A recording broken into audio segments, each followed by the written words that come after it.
and all of them have times when they're good to use. And so we're going to talk about those and what they mean. So let's first of all kind of talk about why we have translations. So the Bible was originally written in 3 different languages.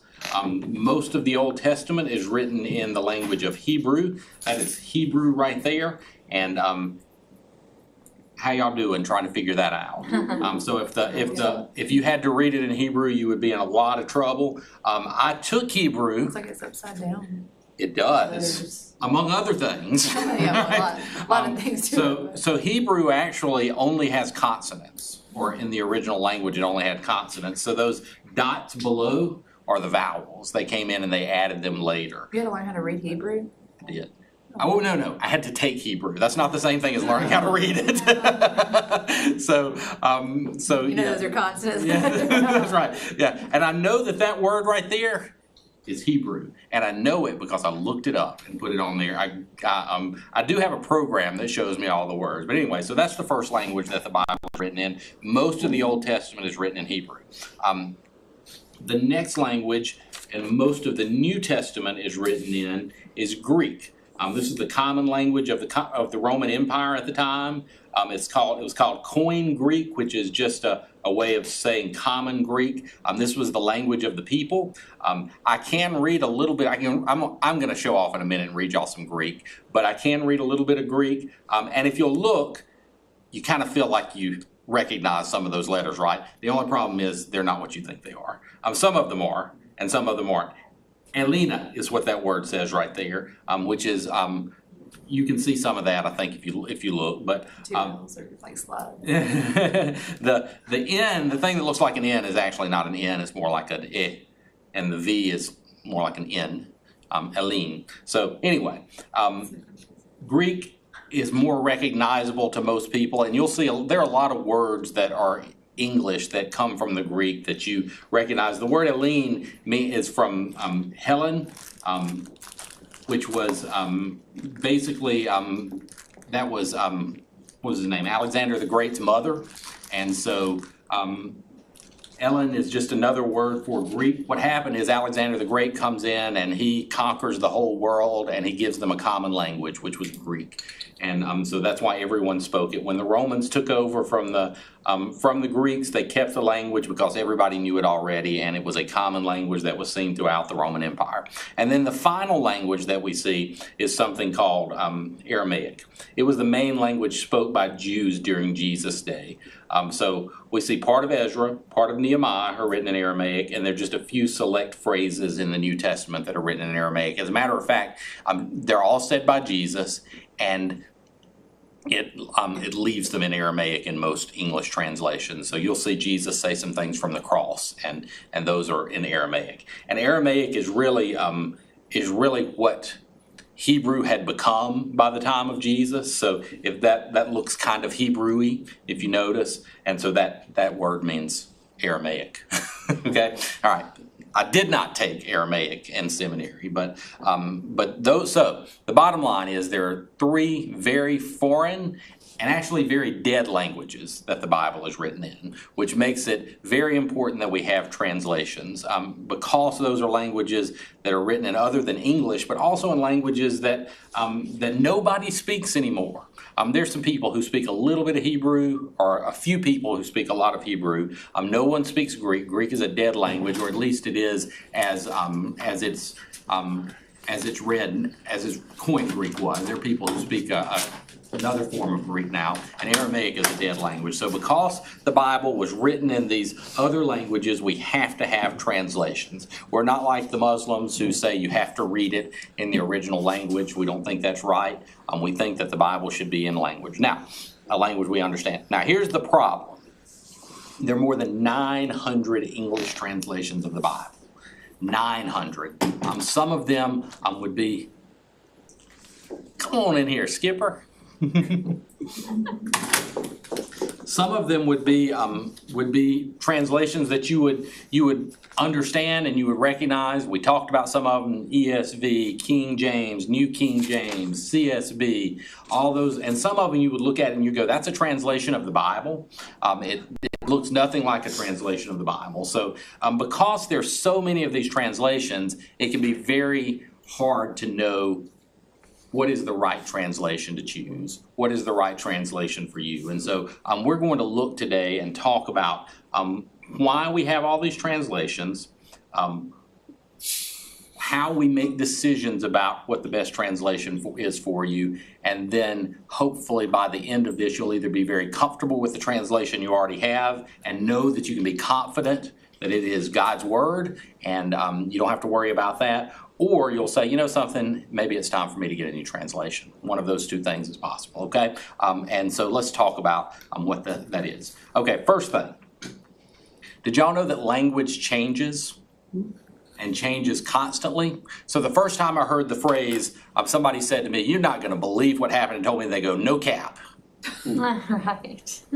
Do y'all know what that means? Yeah. Like, it means no kidding. And I'm like, I don't have a cap on. I think that was my, that was my reaction to that. Like, right, it is right. This is no cap. It's church. We don't wear caps in church, But they meant for real. And so language is constantly changing, and that's one of the reasons that it is so important that we get new translations of the Bible regularly. And so one of the things that happens as the language changes is that words that used to mean one thing now mean another thing.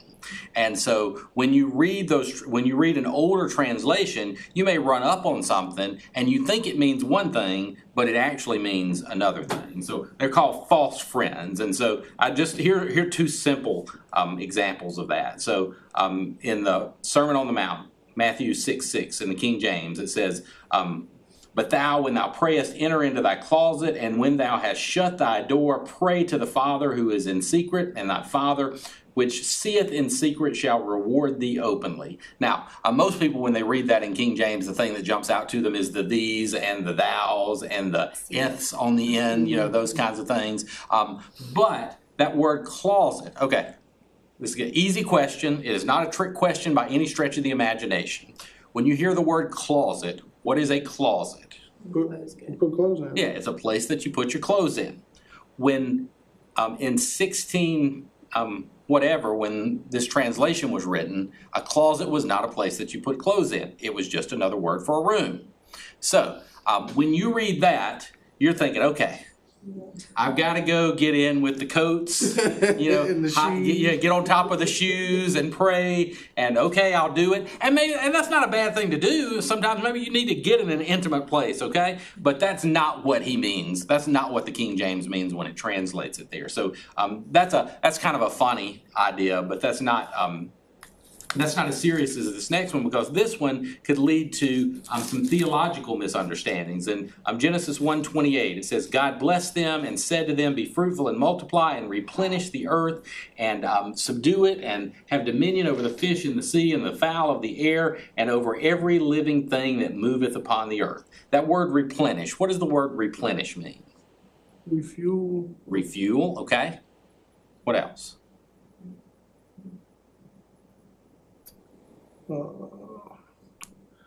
Okay, what does the mean? Again. All right, so this is right after the earth has been created. Why would the earth need to be anything done to it again? Because of the flood. But this was before the flood. No, disregard. He said the flood. No. Like maybe humans eating things or like Taking You away need to start mankind again. You gotta have. Okay, well this is how some people have interpreted this. Okay, so there must have been some kind of creation before the creation we see in Genesis 1, because he said to replenish the earth, not to plenish. That's not a word, I know, but not to do it for the first time, but to do it again. The problem is that when the King James was translated, replenish did not mean to do it again. It just meant to do it. That's why we talk about false friends. That's why we have now. Let me pull back for a second and say something about the King James. The King James is the greatest Bible translation of all time. Of all time. There's never, like, it's lasted for 500 years. People still use it and love it today. It is a wonderful Bible translation. But you have to understand that you're going to run into issues like this sometimes with older translations because language is constantly changing. All right. Michael Jordan is the greatest basketball player of all time in my mind. That's debatable. And I understand it's debatable. That's why I added in my opinion. But if I'm starting a basketball team today, I'm not going to pick Michael Jordan because he's 60 years old. He's not the best basketball player right now. I'm going to pick Steph Curry. I'm going to pick LeBron James or someone like that because they are the best now. So there's a difference between being the greatest of all time and the greatest right now. Again, the King James is a wonderful translation. We use it in this church often. Pastor preaches out of it quite a bit. So I don't want y'all to hear me running down the King James. I want you to, this is why we have newer translations. Somebody was saying, we already got, the translation we have is fine. Why do we have 12 more translations coming out next year? This is why, because language is changing all the time. Does that make sense? Okay, all right, so watch out in your older translations for false friends, those words that you are certain you know what they mean, but they did not mean that when they were translated the first time. And so that's what you have to guard against with the older translations, all right? Okay, next. There are different theories for the best method of translating the Bible. So ancient languages don't have the same sentence structure as English. So experts have to work to get the best translation of a text into our language today. So we have ways that our sentences are written out. You start with the subject, you move to a verb, you have an object, and if you describe a word with an adjective, you put it in front of the word, all those kinds of things. That's not what happens when we're talking about older languages. They didn't do it that way. This is John 3:16 in Greek. All right? And I'm about to try to read it. So y'all aren't going to know if I get it right or wrong. Oh, okay. Well, then you don't say anything if you know, okay? Yeah, because I'm going to butcher some parts of it. I'm just going to go ahead and warn you. But right there it says, Utoyar nagas agapetan theas ton kosmon oste ton uiono tu ton monogenea decan ina pasa pistuian esoton palate exozoe ionion. That was very good. Now, if we translated that literally, word for word, it would say what it says right there at the bottom. For so loved God the world that his Son, the only begotten, he gave that everyone who believes on him may not perish but have life eternal. You get what that means, but it's not by any stretch of the imagination the way we would say it. All right, so there are always going to be choices when translations are made, and so you have to guard against. So there are more and less literal translations, but everybody has to make choices about making sure that they're doing it in a way that people can understand it. So there are two main questions to ask when it comes to finding the right translation. First, which texts are used for the translations? And second, what is the method of translations? All right, so did y'all know, I should have waited before. I was going to ask y'all if y'all knew where the original copies of the Bible are. Do y'all know where the original copies of, let's say, Matthew, Mark, Luke, and John are? Where you can find those?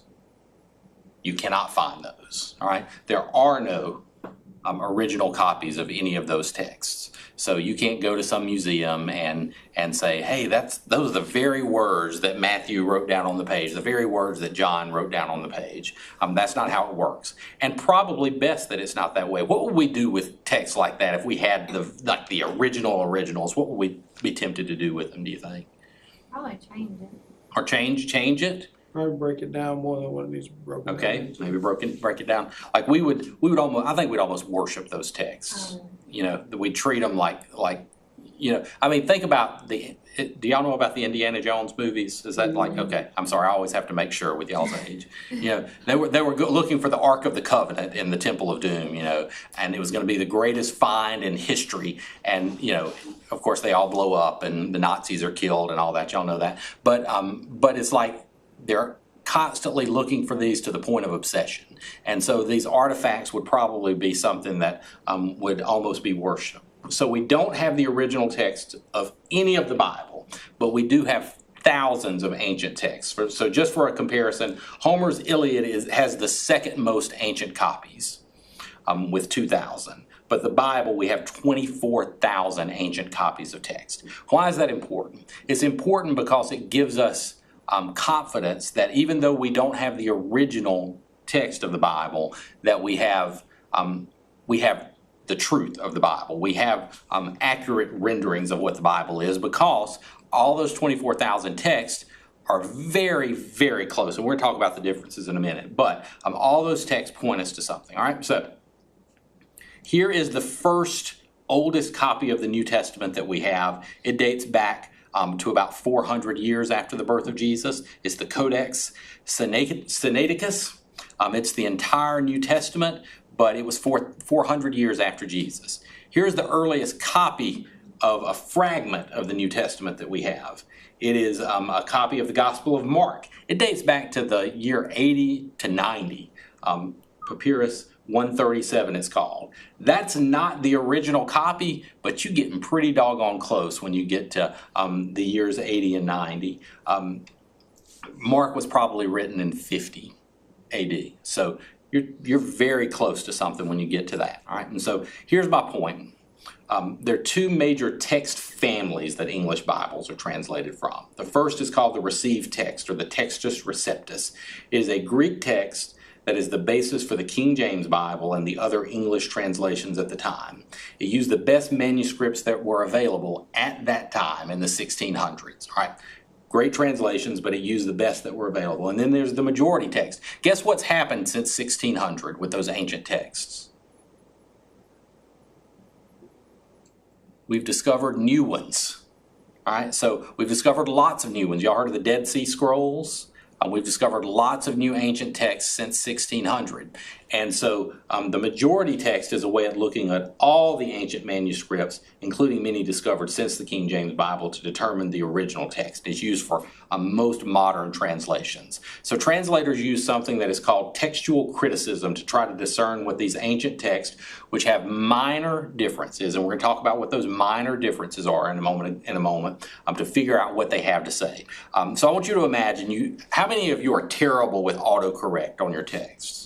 Like you text something and you look at it after your text, you're like, oh my gosh, what did I just text? Right? It's like it corrects to something and you're like, I'm an idiot, I'm sorry, I meant to say this. And then you look down and you did something else wrong that time. And so you have to text like 5 or 6 times before you get the right text. So I want you to imagine that you get this series of texts from me.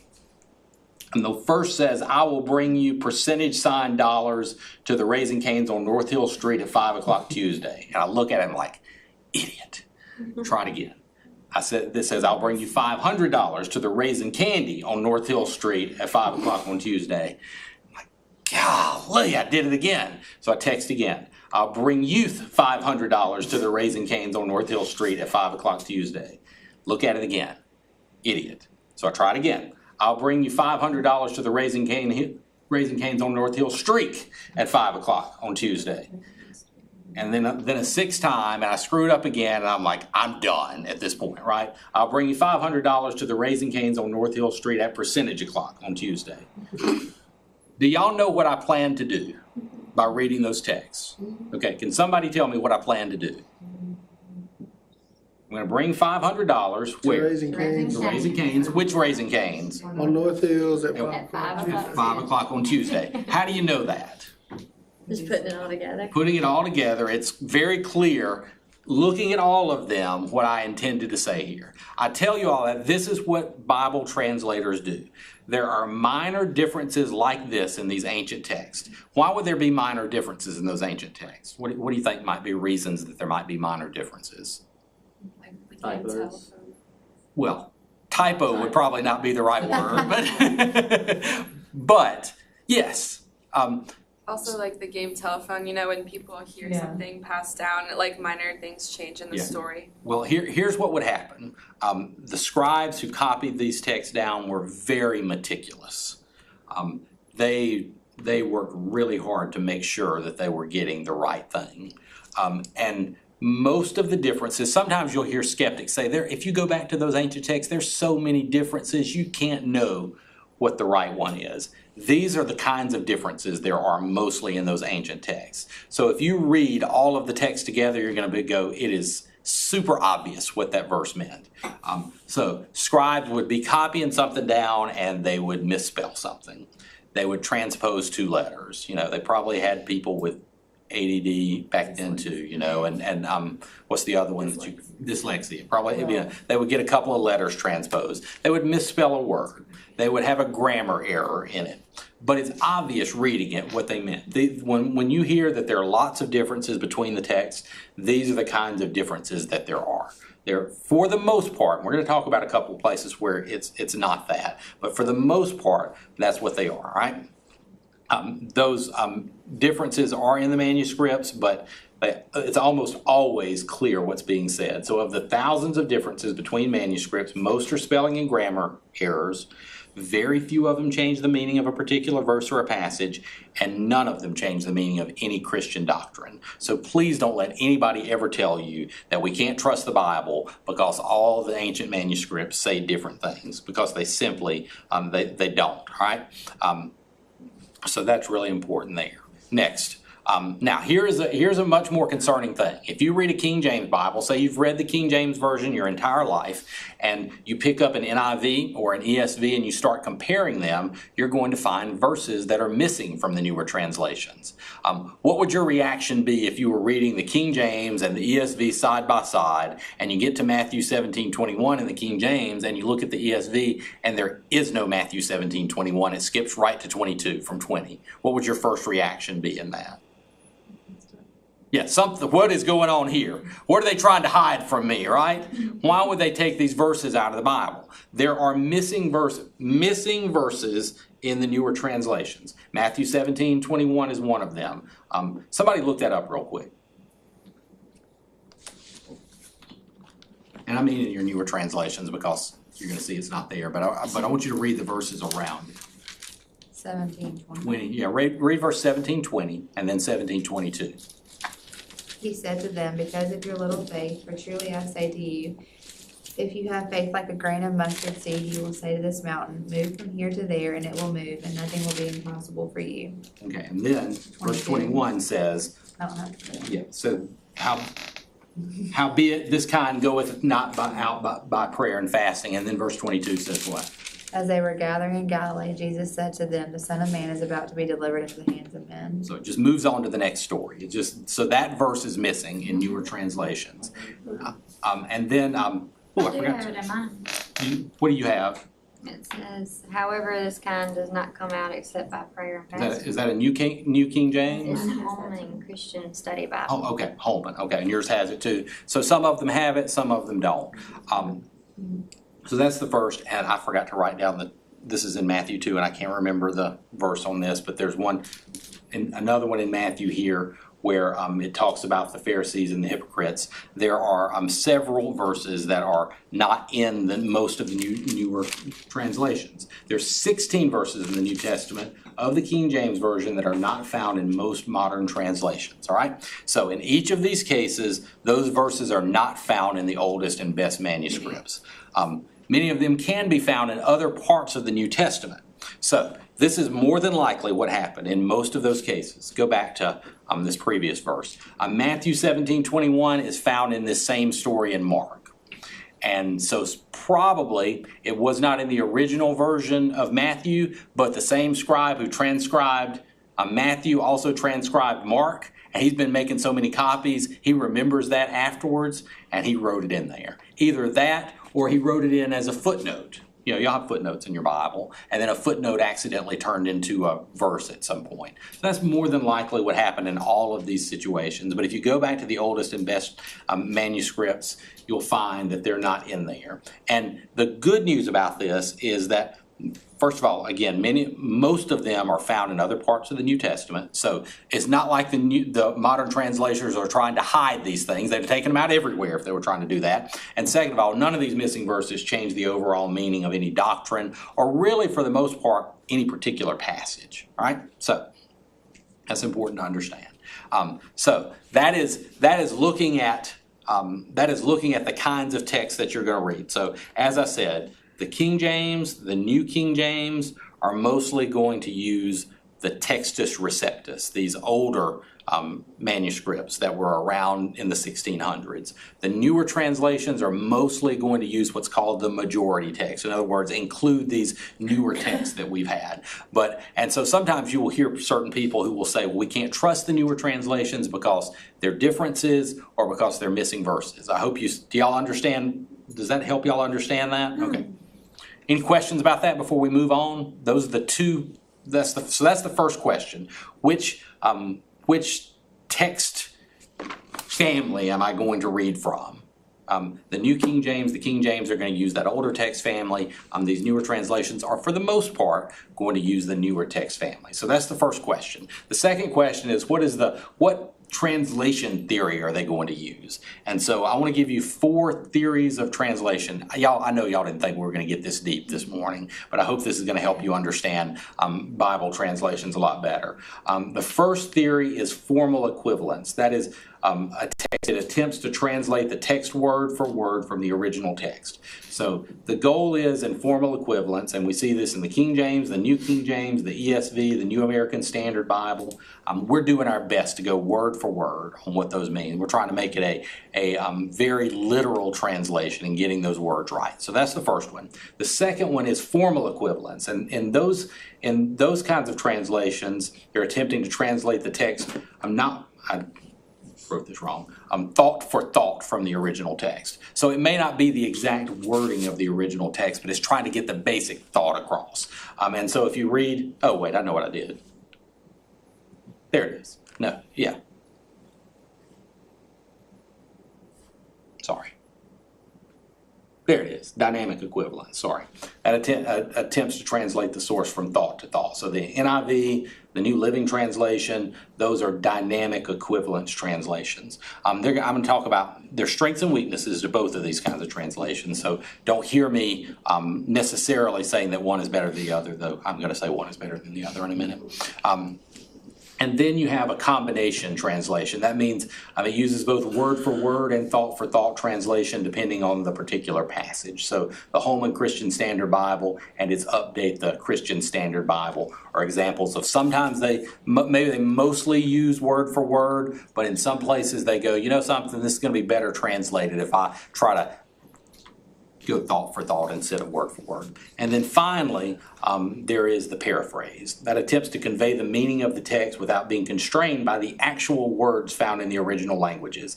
And Rob's boy, The Message, is the one that most famously does this. It's the most popular example of a paraphrase.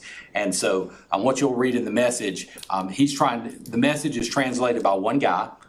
His name's Andrew Peterson. He was a pastor, great pastor. He's passed away a couple of years ago, but his attempt was not to make an actual translation. It was to take the words of the Bible and help people understand what they meant. So it's just what you were talking about, Rob. Sometimes you can't understand what it's saying in the Bible. So he does that. So there are good things and bad things about both of these different kinds of, all of these different kinds of translations, and we're going to talk about those in a minute. But it's probably best to think, instead of this is a literal translation or this is a more thought-for-thought translation, probably best to see them on a line, a continuum from most literal to least literal. So an interlinear Bible would be kind of like what I showed y'all, that translation of John 3:16 earlier, was just translate word, translate word, translate word, translate word. And so it's very literal. New American Standard of the popular version is probably the most literal, but you see a lot of very well-known translations are very literal. English Standard, King James, New King James, the Holman, the Christian Standard Bible, they're all very literal. And you see as we get further along, the NIV, the TNIV, they are less literal, more thought for thought. The New Living Translation, You get to the Living Bible, and then the Message is out there over on its own out there. All right, very, very really, it's a paraphrase, is what it is. All right, so I want to show you the strengths and weaknesses of all these different kinds of translations, and hopefully it will help you decide what you think is best. So this is just a comparison between those different kinds of texts. So the King James, y'all probably all know John 3:16 in the King James, right? For God so loved the world, he gave his only begotten Son, that whosoever believes in him should not perish, but have everlasting life. John 3:16 in the ESV is very similar. For God so loved the world that he gave his only Son, that whoever believes in him should not perish, but have eternal life. The only difference there is begotten is not in there. That word monogeneus is the word translated only or only begotten in that verse right there. And begotten is kind of a word. How many of y'all can give me a definition of begotten? Only? See, exactly. That's basically the idea is his one and only Son. And you see that when you go to the NIV. That's basically what the NIV says. For God so loved the world that he gave his one and only Son, that whoever believes in him shall not perish but have eternal life.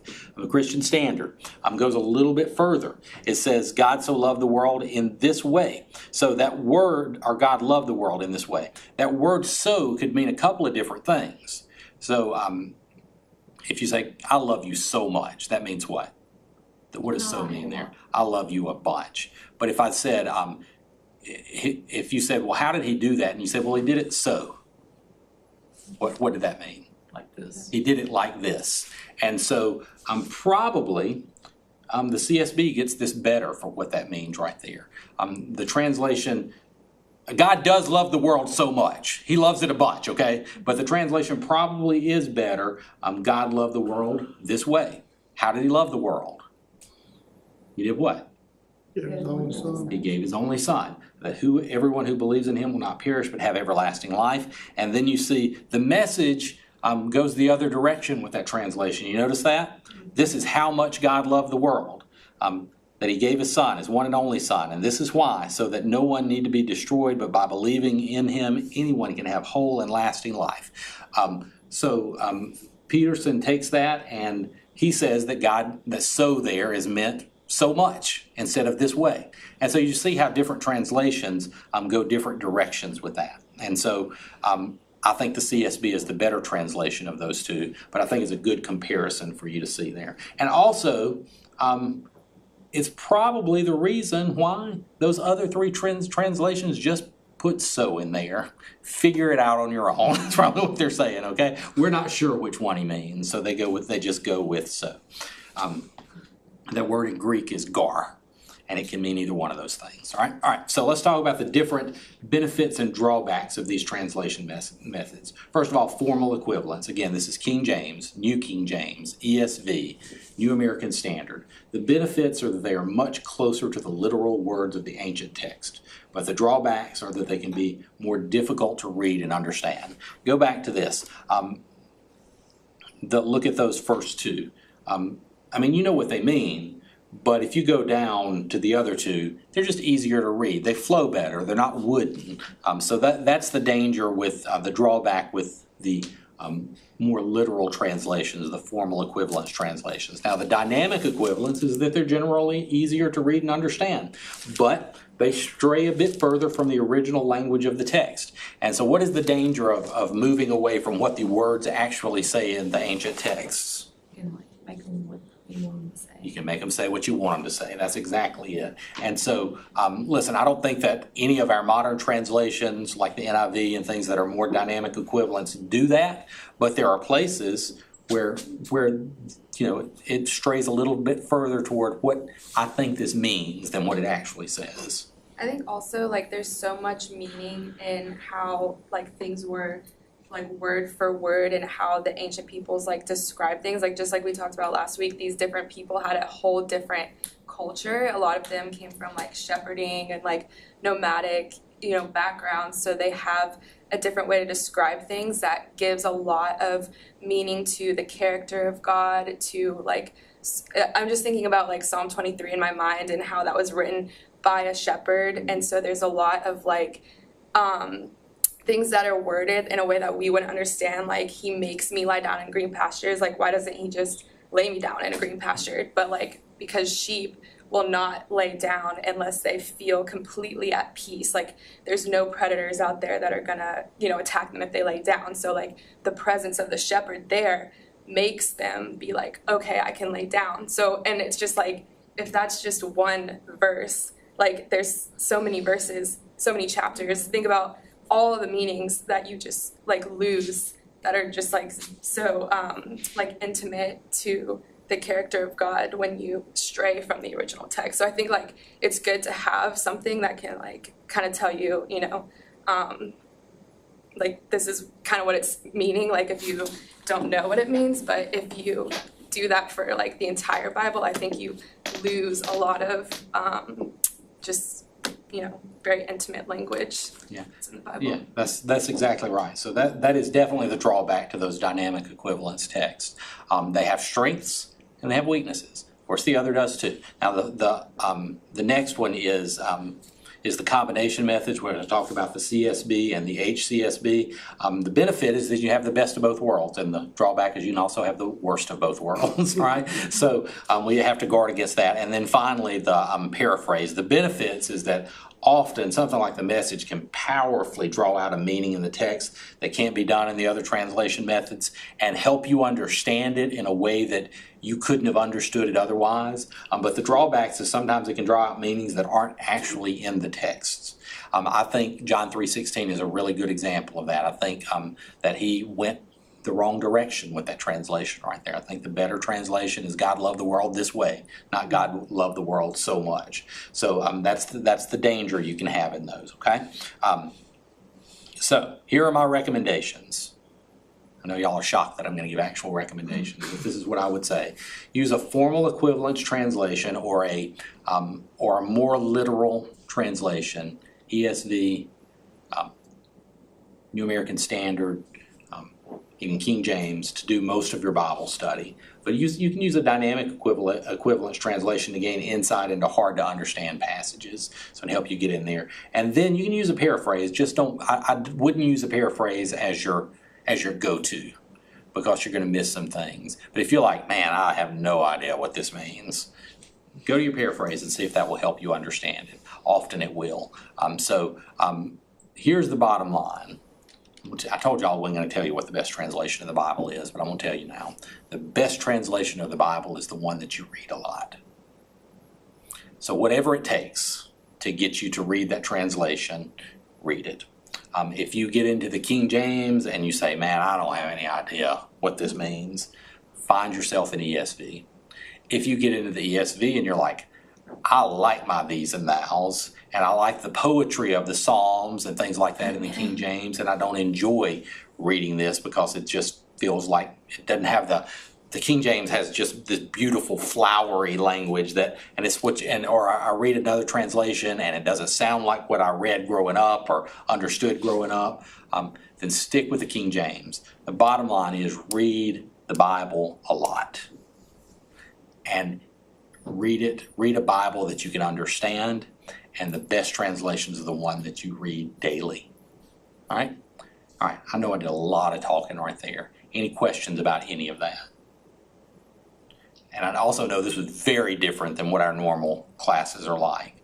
So, It's like an English literature. yeah. But I want you to understand why we have all these translations and the best translation for you. I have used the ESV for the last 16 or 17 years. It's what I preach out of. It's what I teach out of. I really, really like it. It's my favorite translation. It can be a little wooden in some places because it is a very literal translation, but it's a lot easier to read to me than the King James or the New American Standard, which the New American Standard reads like a robot translated it to me. Some people love it because it is a very literal translation, but it's like, for God so loved the world. That's how I feel when I read that one, So I love the ESV. One of my best friends loves the New American Standard, and it fits his personality perfectly. I hope he's watching right now so we can hear that. But and you know, the NIV is a excellent translation. It's not as literal as the ESV or the King James. Again, the King James is a great translation. The CSB or the HCSB. I'll be honest with you, if I was like starting from the beginning right now on what translation I would use, I would lean toward the CSB right now. I really like the CSB. But I really like the ESV too, but I might, if I was just starting over right now, I might start with the CSB. Do you think people who translate the Bible, like even now, are believers? Most translations are done by believers. Let's take the CSB. The CSB was commissioned by the Southern Baptist Convention, or by Lifeway or Holman. It's a Southern Baptist translation. The ESV is done by Crossway. Crossway is a Christian publishing company. Brother Danny's son works for him, as a matter of fact, and they do a lot of great stuff. It's all Christian publishing. New American Standard the same way. Here's one thing I didn't mention. Most of these translations are done by committees of New and Old Testament scholars. Look for translations that are done by committees as opposed to one person. That's one of the things about the Message. It's just one guy. And again, it's great in a lot of places. It can help you draw out meanings in a lot of places. But you have to understand what you're reading it for. It's Andrew Peterson's translation as opposed to a bunch of different people. But yes is the short answer. There may be, now, okay, don't read the New World Translation. That's the Jehovah's Witnesses. All right? So if you see that one, don't read that one. They just change words where they don't like them. And there's another one that's, I'm trying to remember what the other one is. There's one more.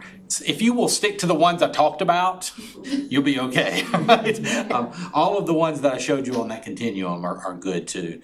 But almost every English Bible translation that you know about is an excellent translation of the Bible. None of them are perfect in the sense that God's Word is perfect. God's Word is perfect. All of them have differences, but all of them are good. And so you're not going to go wrong. Just read the Bible. Okay? Just read the Bible and you'll be okay. All right. Anything else? Other questions?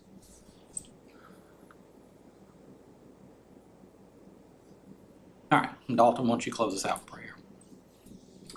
Lord, thank you for this day, for giving us the opportunity to come and talk about your word, and just thank you that you have given us a way that we can read your word clearly and understand it, God. And I pray that you would just give us the passion and desire to do that so that we can know you better and share your word with others, God. I pray that you'd be with us as we go to service. And we pray. Amen. All right. Now, Chloe, I'm still doing that. I was looking for something. Let me turn that off. You did. So Cooper, okay, I'll see this. Lydia and Cooper played a prank on me a few weeks and changed my screensaver to that, and so my prank back is to leave it that way. Well, it would be really mortifying if they went up on sanctuary. I know, but they would have earned it, you know. So they thought they were being so funny when they did it. What they didn't know is that I was going to leave it that way. So that's my daughter and Rob's daughter, if y'all don't know. So. And they intentionally made goofy faces. They don't always look like that.